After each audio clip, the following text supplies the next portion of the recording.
Welcome to the fog-shrouded realm of Dead by Daylight, where the line between life and death blurs, and the pursuit of survival is both relentless and thrilling. In How to Survive a Dead by Daylight Beginner's Handbook, we embark on a journey into the heart-pounding world of this asymmetric horror game.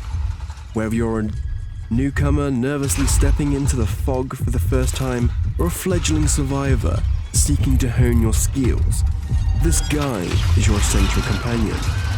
Join us as we navigate the ominous trials, unravel the mysteries of the entity, and equip you with the knowledge to outwit, outrun, and outlast the relentless killers. Are you ready to face the terror and emerge victorious? Or will you succumb to the darkness? Your survival starts here. Last week, we spoke about being altruistic, saving people and all that sort of stuff. Well, this week, we're going to be talking about the next part of the game, the playstyle. We're going to be talking about the objective player. And I do have a build set up for this, so there'll be footage of that at the end, but I want to talk about some perks that are all about doing generators. And one perk I know everyone uses when doing generators, it doesn't pop up if you just type in the word generator, but I do want to talk about resilience, which grants you 9% additional speed to repairing, sabotaging, healing, unhooking, vaulting, cleansing, or blessing totems, opening the exit gate, and unlocking while injured. So basically, while you're injured, everything will basically be sped up by 9%. That is a perk that I do recommend using when doing gens. I do have a specific perk set up for doing just generators and surviving in the game. But when we type in generator, you get all the perks that are specifically generator based. Stuff like Blast Mine and Flashbang do require you to have done the generator a certain amount before you can activate them. With Flashbang, you require 50% on any generator and then have to go into a locker to access your Flashbang. Blast Mine, you have to do at least 50%, and then you can place the Blast Mine on a generator, which basically means within 160 seconds, if the generator is regressed by the killer, by them physically kicking the generator, they will be stunned and blinded. It's also a good perk to use if you can't manage to get the blinds with the flashlight when you do certain archive challenges. Another perk I do quite like is potential energy. The best way this works is by being on a generator with a friend. So basically, you could say at the very start of the match, if you're on a generator with a friend or another survivor, use this. You build up stacks that can go all the way up to 20 when tier 3'd. That then you can push back into the generator and basically make the bar for completion basically just jump forward by, I can't remember how much it is exactly, but you get up to 20 stacks, and for each stack it's 1.5% of the generator repair, which, if I do that on the calculator, 30% when you have it full. So you basically near half a generator by just having 20 stacks. The only downside to this is if the killer does hit you while you have stacks, you lose all those stacks. That is the downside to that. We then have Technician. It's another good, I would say it's more of a beginner perk for generators, but basically while you have Technician, if you fail any skill checks on a generator, it prevents it from exploding, and it doesn't The generator, yeah, but it does lose the progress as normal. An additional 3% is lost as well on top. That is it's basically risk and reward. So if you fail a skill check, you lose more than you do normally by having technician, but the killer isn't alerted to you losing that percentage. You then can have, trying to think. This is another good perk. It doesn't help you do the generators themselves. Once all generators are powered, the exit gates are revealed to you within 128 meters range.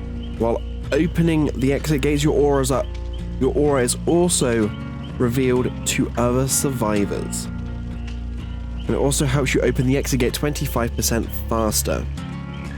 It's a very situational thing, because once you learn the maps, finding the exit gate can be that little bit easier. So I would put this more as a beginner perk. But if people disagree, let me know down in the comments down below. I now want to jump to Scavenger, which basically means when you do 5 skill checks, great skill checks to be precise, you build 5 tokens, and when that token, the final token, hits 5, your item is then repaired. So if you fully max out and do the generator with your, let's say, mechanics toolbox here, and that gets down to 0%, you can't use it anymore, so 0 charges. Once you get 5 skill checks with it, you then get that back to full again. It doesn't always work in matches. You don't always get it, you have the potential to get it straight away. Well, not straight away, but by doing it. You then have Deja Vu, the aura of 3 generators which are in close proximity to one another are revealed to you, and you gain a 6% speed bonus to repairing a generator that is revealed to you. You also have Poised, which looks like a good one. After a generator is complete, you leave no scratch marks for 10 seconds. Basically meaning if the generator is literally just finished and the killer is on his way over to you, you can then leave that area and the scratch marks not appear for the killer, meaning they won't know where you are soon after. Prove thyself. For every other survivor working on a generator within 4 meters, gain 10% speed, repair speed bonus.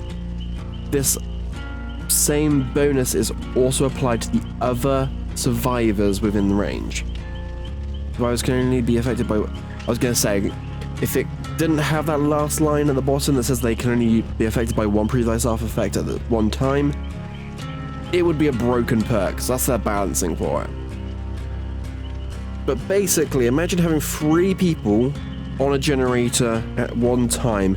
That is 30% repair speed bonus, which all adds up to, let's say, they have a toolbox as well. That's also increasing the speed by 75%. So that basically extends that to 105% if one person has a mechanics toolbox.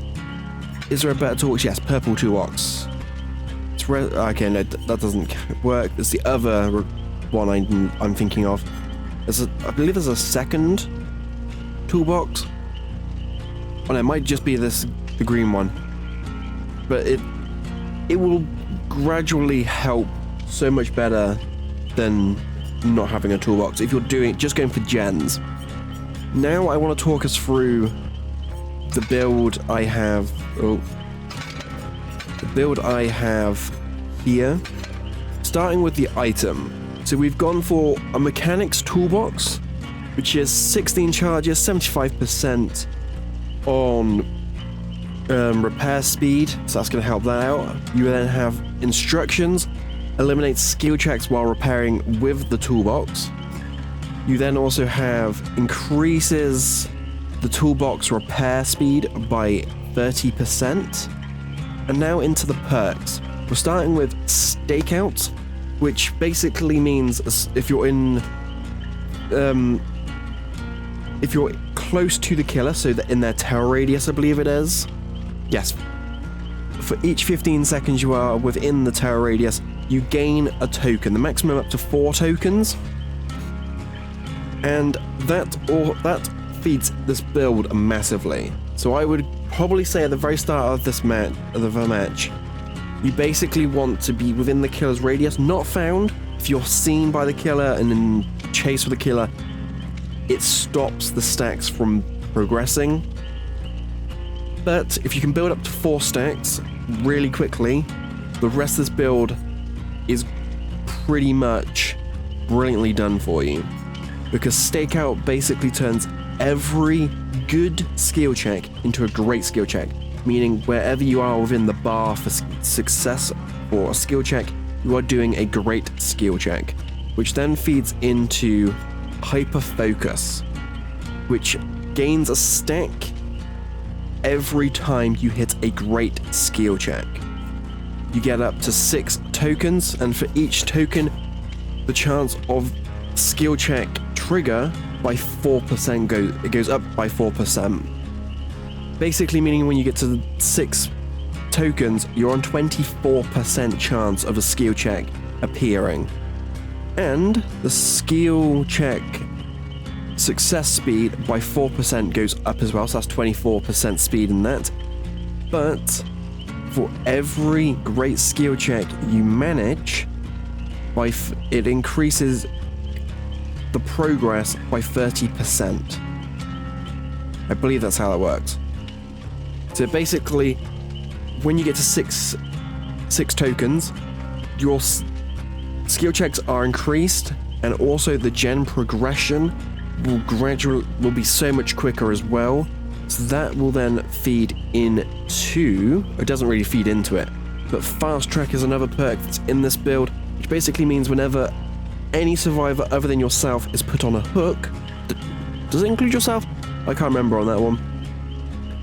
You gain 3 tokens, and you consume all tokens when a great skill check is done. After token consumes, then grants 1% progress for skill checks when done. So basically, any tokens you have from Fast Track, as soon as you hit a great skill check on a gen, they are consumed, which basically increases the progress of the gen. So if you have 12 tokens, all those 12 tokens are taken, and I believe it gives you 12% into the gen. And all of these feed straight into Scavenger. As we mentioned earlier, the perk, when you get 5 tokens, then resets your item so that you can use it again. Hence why I've got instructions on here, so that while you are doing the gen, you originally and use your item, you don't get skill checks, because you don't want to be wasting Stakeout. If you have stacks and Stakeout and you are using instructions, you don't consume the Stakeout stacks because there are no skill checks. So that you get the most out of Stakeout feeding into Scavenger.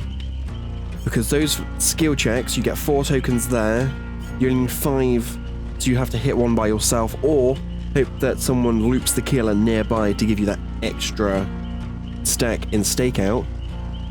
So that as soon as you've had 5 skill checks, you then get Scavenger. Hence why I've done it this way, so that instructions stop the skills checks, so you're saving Stakeout until your item is out of charges. It doesn't work so well with stealth killers like Myers. Myers has to be in tier 3 for you to gain stack because of terror radius. When he's in tier 1 and 2, I believe it is, he's undetectable the entire time. Until he puts someone in chase, I believe. Ghosty, it doesn't work so much as well, and also Wraith, because Wraith appears right behind you, and when he's cloaked, he doesn't have a terror radius. So certain like stealth killers, they won't be working with. If the killer has undetectable, it doesn't work with those. So you have to be careful with those and hope that while they are not undetectable, you actually gain stacks. They tell us lies and